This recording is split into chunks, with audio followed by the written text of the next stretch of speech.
Hello, I'm Mrs. Buttolph, 5th grade math teacher at Maple Leaf. I'm here to read Chapter 12 to you of The World According to Humphrey by Betty Burney. Chapter 12, Peace Breaks Out. Early in the morning, Ty, Dealey, and AJ raced downstairs and played Crazy Eights.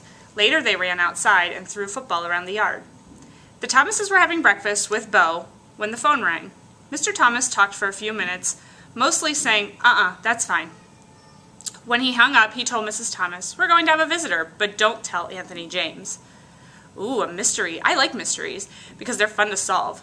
Then again, I don't like mysteries because I don't like not knowing what's going on. So I waited and waited. A few hours later, the doorbell rang. The visitor turned out to be Garth Tugwell and his father. "I appreciate this, Mr. Tugwell," told the Thomases. "It was Mrs. Brisbane's idea. Since Garth can't have Humphrey at our house right now, she suggested that he could help AJ take care of him over here." Sounds like Mrs. Brisbane. As if I'm trouble to take care of. But Garth had been crying because he couldn't have me, so maybe she was trying to be nice. After Mr. Tugwell left, Mr. Thomas called AJ in. AJ ran in the room and practically backed out again when he saw Garth. "We have a guest," said Mr. Thomas. "Shake hands, Anthony. Garth is here to help take care of Humphrey." AJ and Garth reluctantly shook hands. "How come?" asked AJ. Garth shrugged his shoulders. "Mrs. Brisbane said to." "Well, come on, we'll clean his cage and get it over with," AJ said. The boys didn't talk much while they cleaned the cage, but they started giggling when they cleaned up my potty corner. I don't know why that makes everybody giggle. After they stopped giggling, they started talking and kidding around. They decided to let me out of the cage, so they took a set of old blocks from Dealey's room and built me a huge maze. Oh, I love mazes. When we were all tired of that game, AJ offered to teach Garth to play Crazy Eights, and then Ty and Dealey joined them in a game of Go Fish. Nobody mentioned the TV. Nobody shot any rubber bands. Later in the afternoon, the kids were all outside playing football. I was fast asleep until Mrs. Thomas came into the den with a broom and started sweeping. A minute later, Mr. Thomas entered. "What are you doing, hon?" "What does it look like? I'm sweeping. You know, all the snacking we do in here makes a real mess on this floor," she said. "Bo's asleep?" her husband asked. "Uh-huh." Mr. Thomas walked over to his wife and took the broom away from her. "Then you sit down and rest a spell, hon. I'll sweep. Go on, don't argue." Mrs. Thomas smiled and thanked him and sat down on the couch. Mr. Thomas swept all around the house of every room, even behind the TV. Uh-oh. When he got there, he stopped sweeping and leaned down. "Well, I'll be," he muttered. "What's wrong?" asked Mrs. Thomas. "The TV is unplugged." "It's unplugged." He came out from behind the TV, plug in hand, and a very puzzled look on his face. "But it couldn't have just come unplugged while we were sitting here watching. I mean, the plug doesn't just fall out," he said. "Plug it in and see if it works," his wife told him. "Well, you guessed it. The TV came on as bright and loud as ever."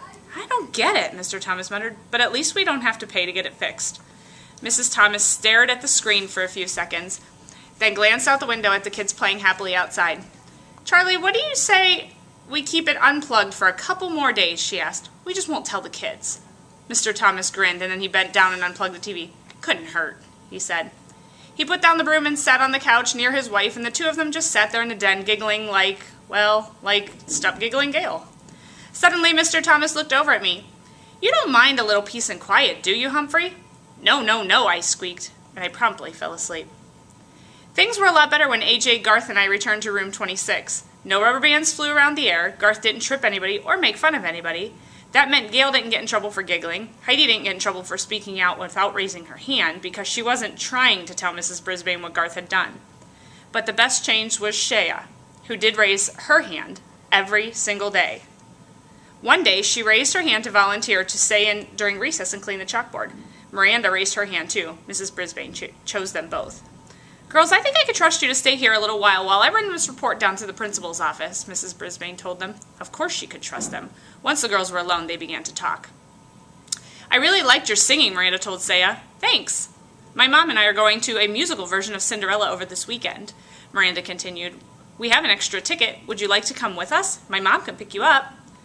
Saya quickly turned her face to Miranda. "Oh, yes. I have not been to a play before." Miranda grinned. "Good. I'll have my mom call your mom." Suddenly, Saya's face fell. "Oh, better not. She's busy.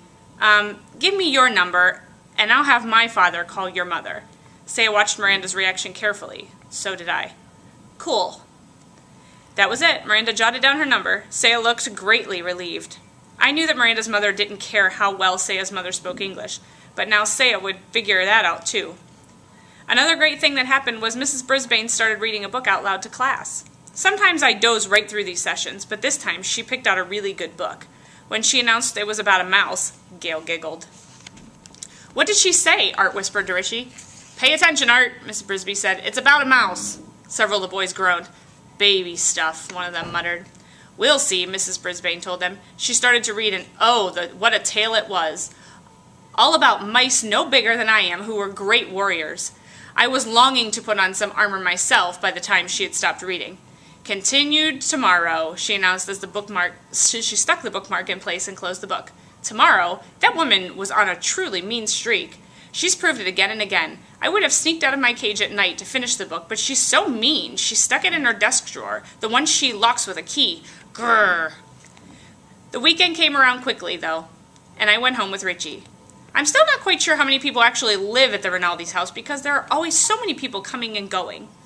Aunts, uncles, cousins, grandparents, neighbors. One meal seemed to flow right into the next, and Richie's mom was very generous with treats. I'll tell you one thing, you can never be lonely or hungry at the Rinaldi's house. On Sunday afternoon, guess who showed up? Remember Richie's uncle? That's right, Aldo Amato. This time, my buddy Aldo was not lonely because he brought along his girlfriend Maria to meet the family. She was a very nice lady who wore her hair long, piled up high on her head. She was dressed in bright red from head to toe. Red earrings, red sweater, red skirt, and red shoes. I think red is a very happy color. I think Maria is a very happy person, especially when she's with Aldo. All the Rinaldis made a big fuss over Maria and praised the bread and cookies she brought from the bakery where she worked. After all the commotion of their arrival died down, I heard Aldo tell Maria, "Now there's someone really important I want you to meet." And he introduced her to me. Believe it or not, Humphrey is one of my best friends, he told her, and he was the very first to finish. He was the first friend I told about you. Then I am honored to meet you, Humphrey, Maria said, smiling down at me. The pleasure's all mine, I squeaked. See, he likes you, said Aldo, and indeed I did. The world seemed a pretty nice place for a handsome young hamster like me, I can tell you. I was sitting on the top of the world when I returned to room 26 on Monday. But I just about toppled off when Mrs. Brisbane made an alarming announcement.